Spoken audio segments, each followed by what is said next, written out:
kids. Welcome to Story Time with Teacher Katie. I hope everyone is having a wonderful day today. Today's story is Bark Park, The Popped Ball by Brandi Dougherty. It was a beautiful day at Bark Park. The sun shone brightly, but it wasn't too hot. A nice breeze blew through, making Scout's large, fawn-colored ears twitch. It was the perfect day to sit in the shade and munch on blueberries, Scout's absolute favorite snack. And maybe, just maybe, she thought, a mystery might pop up. The Bark Park. Scout came to the dog park every day, and all the dogs knew her. She was the smallest dog in the park. But what Scout lacked in size, she made up for in smarts. Scout was something of a dog detective. And, as luck would have it, Bark Park always seemed to have a mystery that needed solving. Scout stood on a bench, eating blueberries from a little tin bowl and surveying the dogs who had already gathered in a large, dusty play spot. Maggie, the golden doodle, was lying on her back with her favorite ball in her mouth. Her legs kicked in the air like she was dancing upside down. "This is the best," Maggie said around the ball. Maggie was rarely without a ball of some kind, but the red squishy plastic one was her favorite. Maggie bicycled her legs one more time, then jumped up and ran in wide circles at top speed. Even on the hottest summer day, when every other dog was panting in the shade or slurping from the water fountain, Maggie had endless energy. How she managed that was one mystery Scout couldn't solve. A few feet from Maggie, in the shade of the biggest tree in Bark Park, lay Gus. Gus's large jowls were spread in the dirt as he snored through his short, wide nose. He was an English bulldog who had buried more toys than he could count, and he was by far the oldest dog at the park. Sprinkles entered through the gate, growling at a dog who was taking too long to get inside. Then he walked over and barked, "Hey, Maggie, how about a turn with your ball?" Maggie opened her mouth to reply, and the ball fell to the ground and rolled over to Gus. She leaped over and pounced on the ball, accidentally knocking into the old bulldog and waking him up from his nap. "Not right now, Sprinkles," Maggie told the little terrier. She picked up the ball and jogged over to the fence. "Maggie never shares," Sprinkles huffed. He turned and scratched his back paws in the dirt to kick up dust in her direction. Rocky sat down next to Sprinkles and licked his paw. "But it's Maggie's ball," he pointed out. His eyes grew big and serious. "You don't want to get in trouble with Maggie. It's human." "You know, Maggie's ball looks a lot like my ball," Gus said as he yawned in his spot under the tree. "I have a red ball, too." "Here's Gus and Maggie." "I don't see it." Scout's ears perked in Gus's direction. If Gus's ball was missing, there might be a mystery to solve. Suddenly, Maggie dropped her ball and raised her head, sniffing the air. "Treats!" she barked. All of the dogs turned at once. Maggie's human was known for bringing treats for everyone. She sat on the bench near the park entrance with an open bag of Pooch Puffs. Pooch Puffs!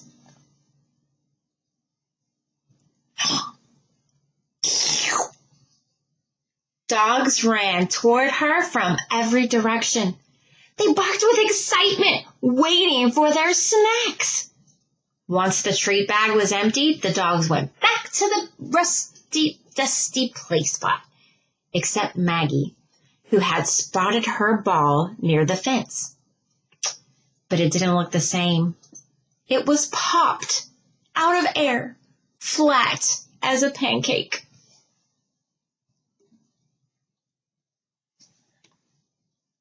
"My ball!" she cried. "Who popped my ball?" Maggie jumped in a circle around the sad lump of red plastic. The other dogs began to gather nearby. Scout's eyes widened. A mystery. She walked slowly to the center of the circle. She was calm. She was cool. She would handle this. She opened her mouth to speak. A tiny burp came out. "Burp." "Excuse me," Scout gave a low growl to clear her throat. What's the problem, Maggie?" Maggie was still doing laps around her deflated toy. She stopped every third or fourth time around the ball to poke the ball with her nose. "Someone popped my favorite red ball. Look, there are teeth marks." "I see," Scout said. "Maybe Sprinkles did it." Maggie barked, fixing her eyes on that small terrier at the edge of the circle. "He wanted my ball." "I was getting a treat, just like everyone else," Sprinkles protested. Scout looked closely at Sprinkles. Then she turned back to Maggie and inspected the ball. The teeth marks had been left by a dog with big, widely spaced teeth. "Do you think it could be Gus?" Rocky asked, looking unsure about calling out the old bulldog. He thought Maggie's ball was his. Maybe he took it by mistake. Scout turned in Gus's direction as Gus sniffed in the dirt. Scout caught sight of something round in a hole in the ground under his leg. She turned her attention back to the popped ball. There was a small scrap of tin foil in the dirt next to it. She glanced around the park again and then up to the trees. Scout cleared her throat. These teeth marks are too big to have been left by Sprinkles. Plus, he has crumbs on his nose.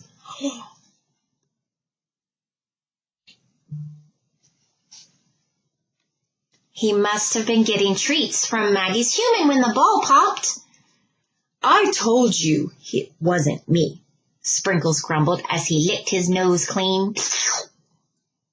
The teeth marks could have come from Gus, but he didn't leave his spot under the tree, and I can see his red ball under his leg. If he'd gotten up, he definitely would have found his own ball, not Maggie's, Scout said. Gus turned his head to look beneath his leg. Hey, I found my ball, he snorted. I think the teeth marks are from you, Maggie, because I know you like to chew on the ball, but you never pop it, Scout said. Maggie nodded. Okay, so then what happened, she asked. Look, Gus found his ball. Her ears drooped low against her head. Scout turned to look at the trees one more time. She walked in a slow circle waiting until all the dogs had stopped barking. They sat tails thumping, waiting for her to speak.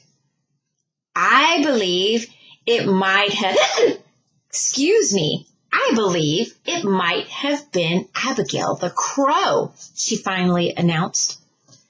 The other dogs gasped in surprise just as Abigail let out a loud caw. Scout flipped the ball over, revealing another tiny set of holes. Abigail likes to collect shiny things. This piece of tinfoil must have gotten stuck to the ball when Maggie dropped it to get her treat. Abigail could have swooped down to grab the tinfoil, but popped the ball and got scared off instead. Abigail called again. Sorry, Maggie.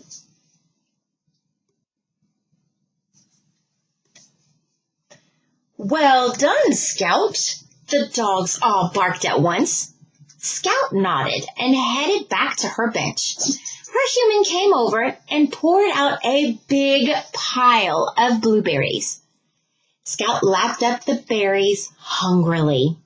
She didn't want a noisy bird to get them first. A nosy bird to get them first. They're all happy.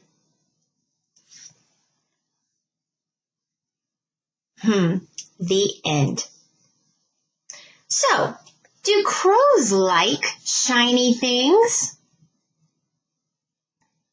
Leave your answer in the comment below and have a wonderful day.